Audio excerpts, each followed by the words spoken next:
Kılıçlar, sadece birer savaş aleti olmanın ötesinde, tarih boyunca güç, statü ve prestij sembolü olarak da kullanılmışlardır.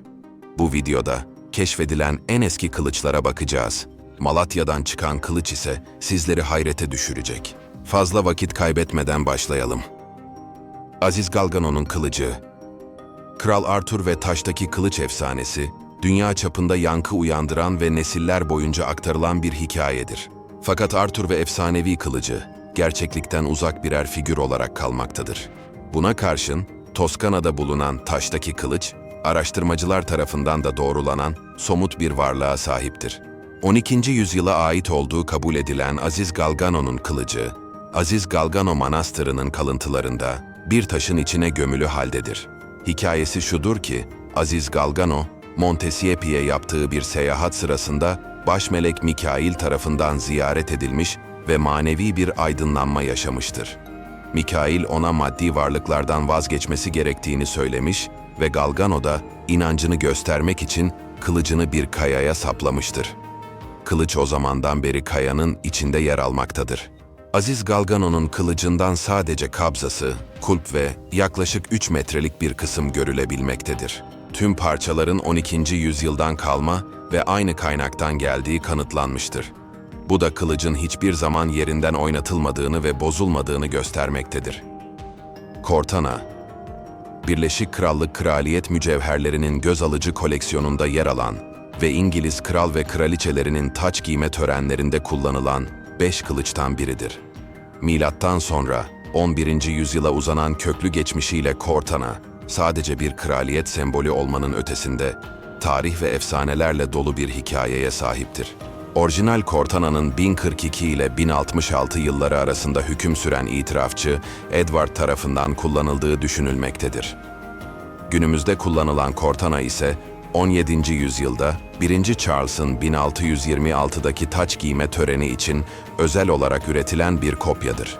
Cortana sadece tarihi değeriyle değil, Arthur efsanesiyle olan bağlantısıyla da dikkat çekicidir. Efsaneye göre Danimarkalı Ogier, Charlemagne'ın şövalyelerinden biri, Tristan'ın kırık kılıcını miras almış ve ona Cortan adını vermiştir. Bu kılıcın Cortana ile aynı olduğu düşünülmektedir. Kılıcın ucu kare şeklindedir. 96,5 santimetre uzunluğunda olup, kabzası fil dişi ve altından yapılmıştır. Kılıcın üzerinde Misericordia yani merhamet yazısı yer alır.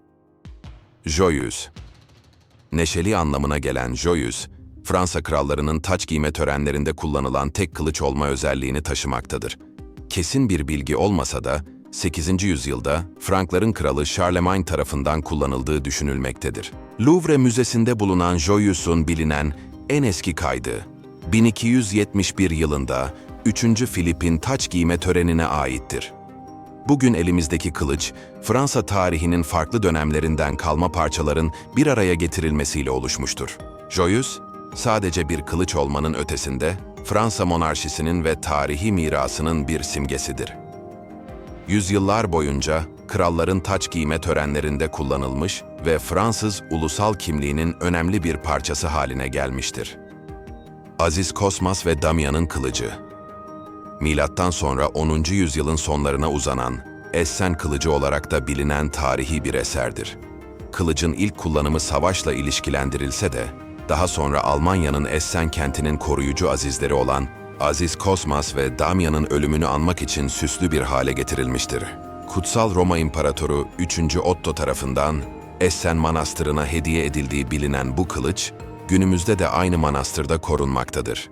Savaşta kullanılmış bir kılıç olduğu düşünülmektedir. Gümüş madalyonlar ve bir kitabe ile zenginleştirilmiştir. Essen kılıcı, sadece bir silah olmanın ötesinde, 10. yüzyıldan kalma bir sanat eseri olarak değer taşır. Aziz Petrus'un kılıcı. Polonya'nın Poznan Başpiskoposluk Müzesi'nde sergilenen 10. yüzyıldan kalma bir kılıçtır. Hristiyanlık tarihinde önemli bir yere sahiptir. Bu kılıcın, İsa'nın tutuklandığı sırada, başrahibin hizmetkarının sağ kulağını kesen Aziz Petrus'a ait olduğuna dair bir inanış mevcuttur. Polonya'da belgelenmiş en eski kılıç olma özelliğini taşımaktadır. Polonya'daki kılıcın milattan sonra 10. yüzyıla tarihlenmesi, yani Aziz Petrus'un yaşamış olduğu dönemden çok sonrasına ait olması bu tartışmaların temelini oluşturmaktadır. Büyük olasılıkla bir replika olan bu kılıç, yeni araştırmalara göre milattan sonra 1. yüzyıla kadar uzanan bir tarihe sahip olabilir. Gerçekliği ne olursa olsun, Aziz Petrus'un kılıcı, kutsal bir emanet olarak kabul görmekte ve ziyaretçileri tarafından saygıyla karşılanmaktadır. Kogara-Sumaru Japon kılıç sanatının büyüleyici tarihinde özel bir yere sahiptir. Bu eşsiz kılıç, en eski Japon kılıçları ile samuraylar tarafından kullanılan ve katanaya dönüşen geleneksel taçi arasındaki boşluğu doldurur. Bu da Kogara-Sumaru'yu dünyanın en eski samuray kılıcı yapmaktadır. Milattan sonra 9. yüzyıla tarihlenmektedir. Kılıcın kabzası ve kını kaybolmuş olsa da, kalan bıçak olağanüstü bir işçiliği ve tarihi önemi barındırmaktadır.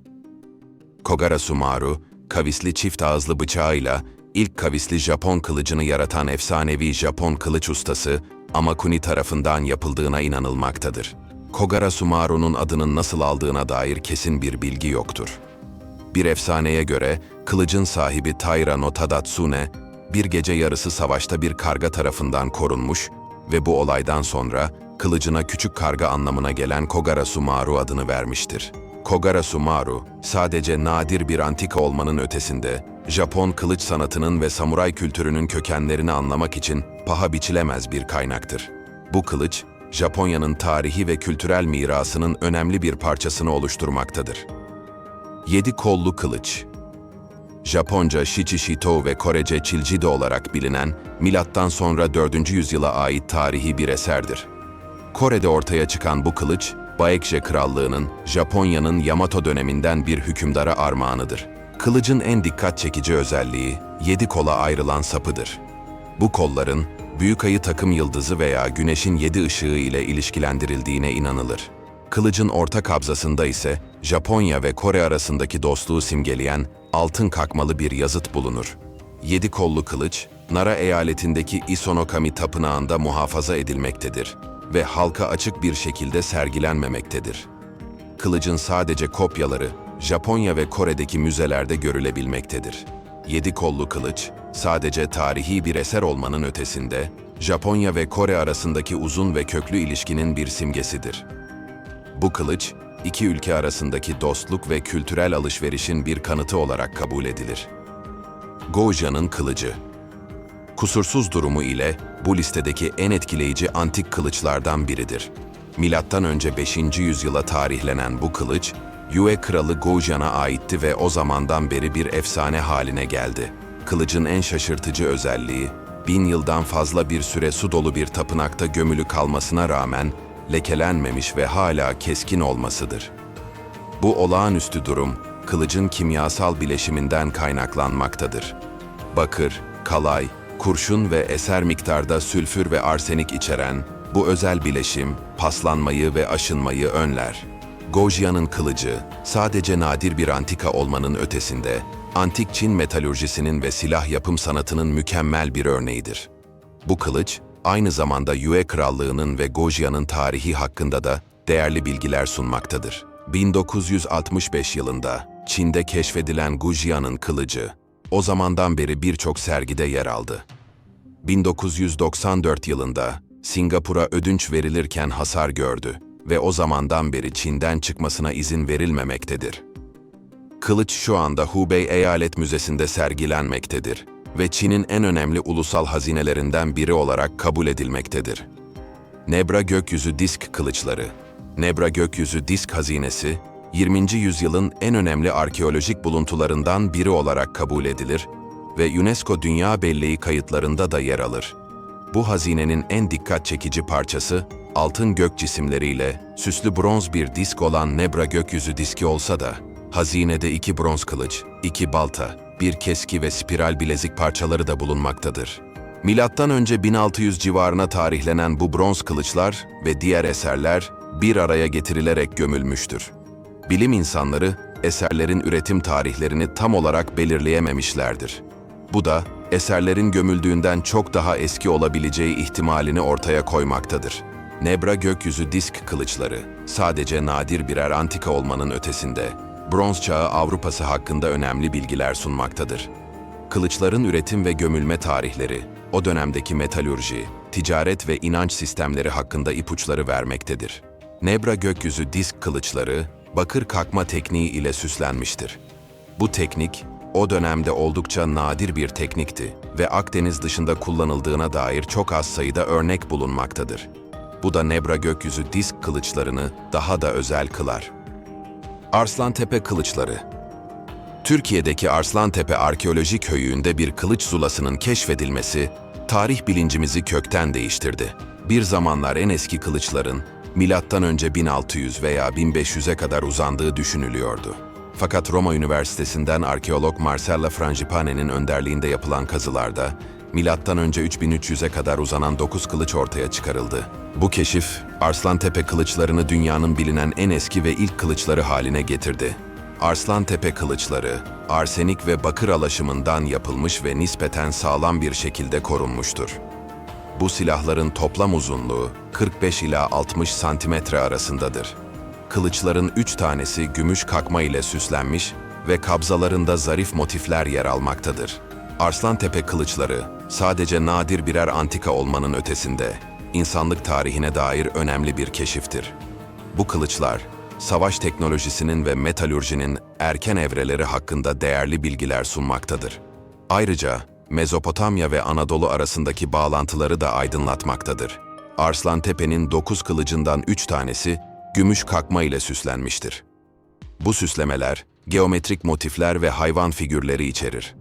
Gümüş kakma, sadece estetik bir unsur olmanın ötesinde, kılıçların statüsünü ve değerini de artırmıştır. Bu listedeki kılıçlar, yalnızca şimdiye kadar bulunan en eski kılıçlardan bazıları değil, aynı zamanda en dikkat çekici olanlardan bazılarıdır. Evet, videomuzun sonuna geldik. Bu videoda dünyanın en eski kılıçlarından bazılarını inceledik ve bu efsanevi silahların tarih boyunca oynadığı önemli rolü gördük. Umarım bu video sizler için hem bilgilendirici hem de keyifli olmuştur. Videoyu beğendiyseniz beğenmeyi, yorum yapmayı ve kanalımıza abone olmayı unutmayın. Bir sonraki videoda görüşmek üzere.